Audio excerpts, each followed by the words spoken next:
तो दोस्तों, ये जो भी कहानी मैं बताने जा रहा हूँ ये एक सच्चे घटना पर आधारित है और ये कहानी मुझे मेरे पापा सुनाए थे और मैं आपको सुनाने जा रहा हूँ आज। और मेरे गांव में एक पीपल ट्री है जिसे देखने से लोग आज भी डरते हैं, तो ये कहानी उसी पीपल ट्री पे आधारित है।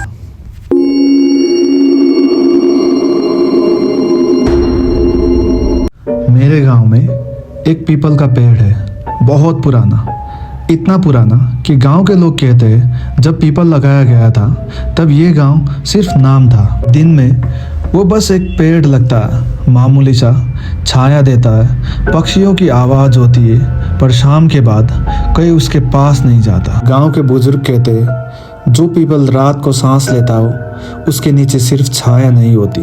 ये बात सुन के बच्चे मजाक में हंसते हैं, पर उनके माँ बाप रात को दरवाजे बंद कर देते हैं। बहुत साल पहले उसी पीपल के पास एक बाप और उसका बेटा रहा करते थे। बाप कठोर था और बेटा चुपचाप। गांव वाले कहते हैं बाप को लगता था बेटा कमज़ोर है और कमज़ोरी पाप होती है। एक रात जब बाप का गुस्सा हद से ज़्यादा बढ़ गया, उसने बेटे को पीपल के नीचे बांध दिया, सिर्फ एक रात के लिए।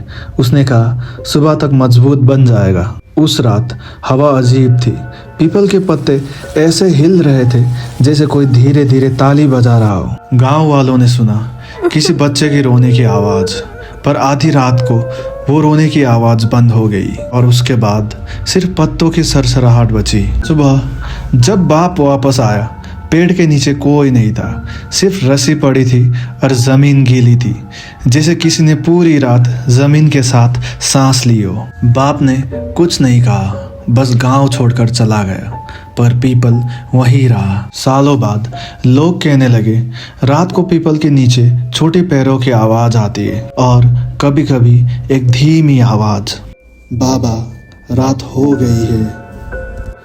जो आवाज़ सुन लेता वो बीमार पड़ जाता। एक दिन शहर से एक आदमी आया, पैसा था पर डर नहीं। उसने पीपल के पास ही एक घर बना लिया। गांव वालों ने मना किया, पर वह हंस के बोलने लगा पेड़ सिर्फ पेड़ होता है। पहली रात उसे लगा कोई उसके आंगन में खेल रहा है। दूसरी रात उसे लगा कोई खिड़की के पास खड़ा है। और फिर तीसरी रात उसने सपने में एक बच्चा देखा जो रस्सी से बंधा था। और फिर उस सपने के बाद उसे नींद नहीं आई। आधी रात के बाद उसके कान के पास आवाज़ आई, मुझे खोल दो। वो उठा, दरवाज़ा खोला। पीपल के नीचे किसी की परछाई खड़ी थी, पर पैर ज़मीन पर नहीं थे। सुबह गांव वालों ने देखा वो आदमी पीपल के नीचे बैठा था, आंखें खुली पर सांस नहीं। पेड़ की जड़ों के बीच छोटे पैरों के निशान थे और उस आदमी के हाथ में रस्सी बंधी हुई थी।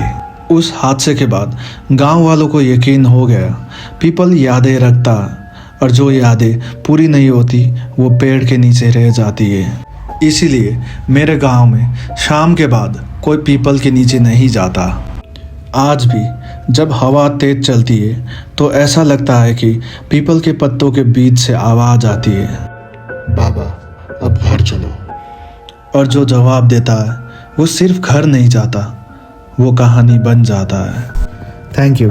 तो दोस्तों आज के लिए इतना ही। अगर हमारे वीडियो अच्छे लगे तो हमारे वीडियो को लाइक कीजिए और चैनल को सब्सक्राइब कीजिए।